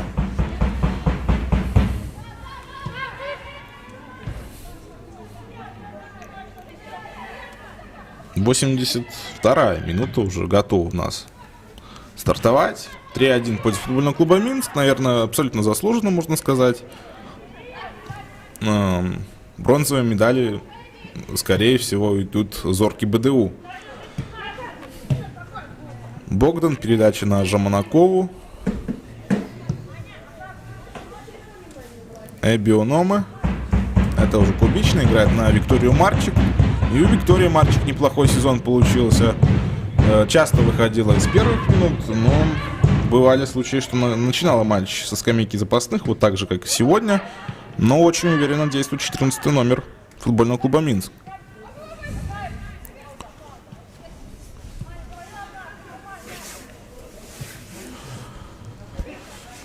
Кубичная дальше на Эбби Унома. Унома на Валерию Богдан. Снова Валерия возвращает мяч на Эбби.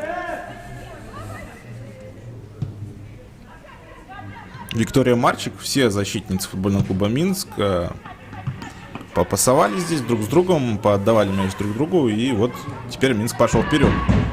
Джукич. Отличная передача, положение игры у Суровцевой. И опасного момента уже не будет.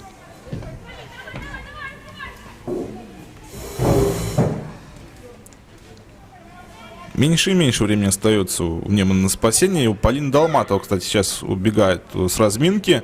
Сейчас переоденется и выйдет все-таки на поле. Ну, очень ждал я Полину, но я ждал где-то на минуте 70-й, 60-й даже где-то, когда цифры на табло были еще другими, нападающую футбольного клуба Неман. Но вот лишь сейчас Полина в скором времени появится на поле.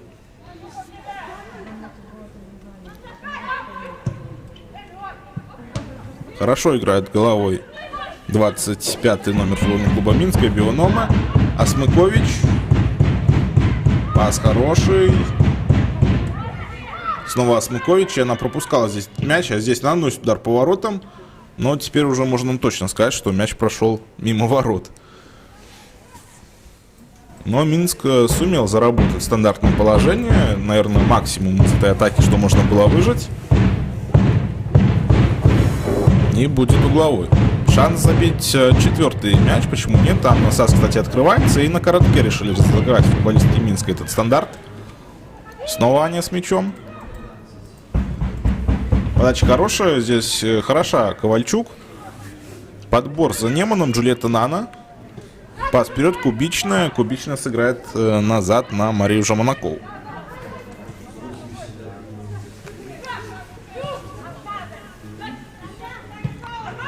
Суровцева.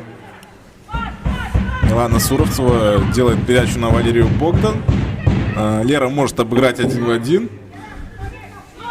Смотрим дальше за развитием этой позиционной атаки футбольного клуба Минск. Диана Баку. Кстати, а почему бы и Диане тоже не показать себя во всей красе?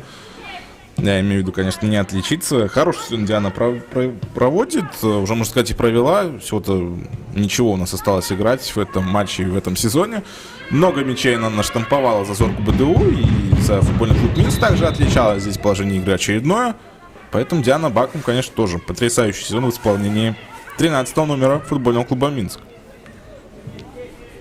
приятно наблюдать за девушками, за которыми раньше вообще следил по возрастной категории, да, Ю-15, там, Ю-16 и так далее. А теперь они уже во взрослом футболе и показывают себя очень-очень уверенно, очень-очень хорошо. Замена будет у Минск. Татьяна Черешовец появится на поле. Узнаем вместо кого совсем скоро. И получается, что в запасе у Минска осталась Полина Малаева, голкипер, и Анна Кашинская. Вот, если честно, очень хотел я Анну Кашинскую сегодня посмотреть на футбольном поле, но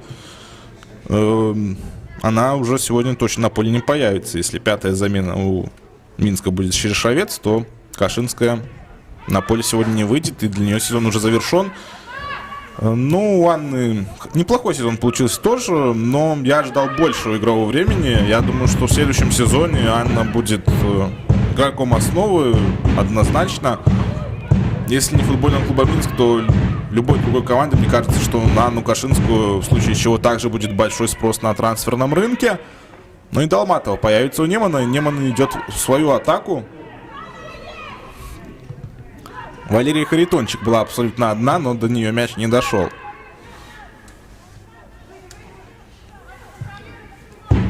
Сас отдает хорошую передачу, но Суровцева, конечно, здесь не будет первым на мяче. Все читали здесь центр дефы футбольного клуба Неман.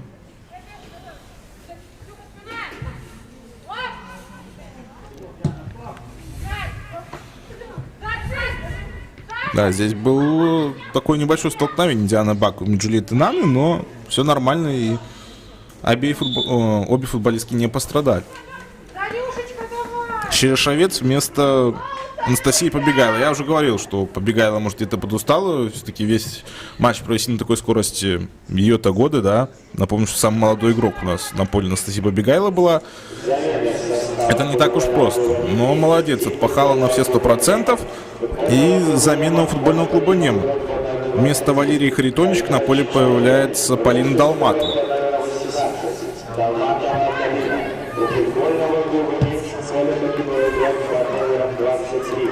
Анна Сас дает передачу на Викторию Марчик. Что же будет делать Вика? Вика ошибается, надо возвращаться. Неман может и наказать. Пас хороший, но дальше, видим, все-таки атака захлебнулась в этом эпизоде.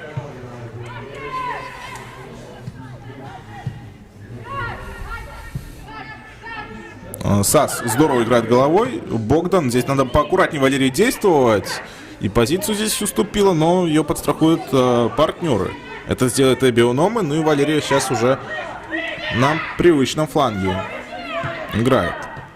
Логинова. Пас дальше. Будет аут. Последние минуты матча, последние минуты сезона. Если честно, не хочется, чтобы он завершался. Команда БФФ Уманью-19 забила второй мяч в ворота сборной Гомельской области. Там цифра на табло 0-2. Витебский Днепр также играет ничью 0-0. Ну и остальные матчи все также без изменений. Зорко БДУ там уже, наверное, в предвкушении бронзовых наградах. Я уже говорю, что последние минуты сезона у нас. Пользуясь случаем, хочу выразить благодарности болельщикам, которые и меня поддерживали в этот сезон. Даже после многих матчей я получал множество сообщений от вообще незнакомых людей. Спасибо большое за поддержку. И критикам также хочу сказать большое спасибо. Все было абсолютно обосновано. И я стал сильнее. Будем надеяться, что в следующем году также буду работать на матчах женской лиги в том числе. Ну а другие чемпионаты у нас продолжаются. Еще в высшей лиге есть 2 тура, в первой лиге 2 тура. И сегодня, кстати, финал второй лиги на стадионе Динамо Юни. Вы также можете наблюдать эту трансляцию, онлайн-трансляцию на сайте Белорусской Федерации футбола. Там Макс Лайн сражается против футбольного клуба «Островец». Мой коллега Михаил Горнак на этой встрече работает. Положение игры очередное было зафиксировано. Очень много офсайдов во втором тайме.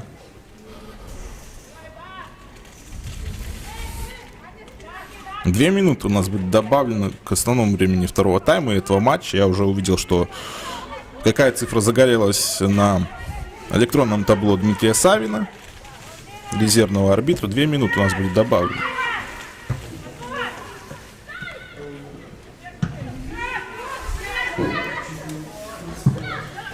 Богдан, надо не проиграть борьбу Джульетте Наня. Долматова. Оттесняет Долматова, отмечает Дарья Джукич. Но Джукич сегодня очень хороша.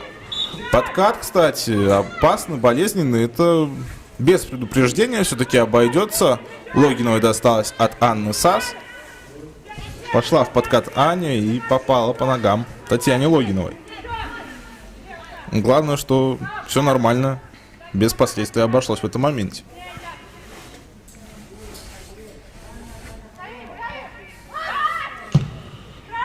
Подача от Татьяны Кенда.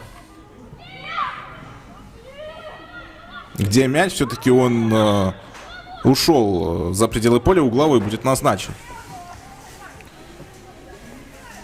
Шанс Неману все-таки один мяч отыграть было бы неплохо. И с цифрами на табло 3-2 завершить эту встречу было бы очень неплохо. Ну, посмотрим, получится ли выжать что-то опасное с этого углового у команды из Гродно.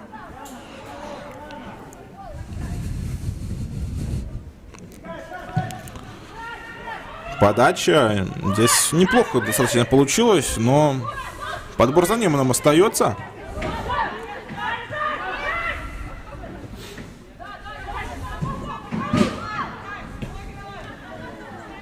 Мяч снова у нас ушел за пределы поля. Динамо ГУФК уже завершил свою встречу против Брестского Динамо. 0-13 так и осталось. Витебск и Днепр-Могилев также встречу завершили. Безголевая ничья. Ну и в остальных матчах без изменения. Я думаю, что уже вполне можно Зорку БДУ поздравить с бронзовыми наградами. Ну а Неман у нас остается, как говорится, с деревяшкой. 4-е место неплохое. В следующем году может быть намного выше. Команда из Гродно. Осмыкович мяч потеряла. Логинова этот мяч подхватил Долматова. Неплохое взаимодействие. Кубичная мяч выбивает. И все на этом. 3-1 победа футбольного клуба Минск. Поздравим команду Андрея Пышника. Зорка БДУ победила 3-0 по Бруйчанку. И поздравим Зорку мы с бронзовыми медалями. Спасибо Неману за сезон. Сразу же вам, я думаю, можно сказать, напомнить хронологию событий. Суровцы на 4-й минуте 1-0, Дудко пенальти 48-я минута 1-1, САС 50-я минута 2-1, 77-я минута Анастасия Побегайла 3-1. На этом все. Всем спасибо, все свободны. Спасибо большое за сезон и до новых встреч в новом сезоне. Всем пока.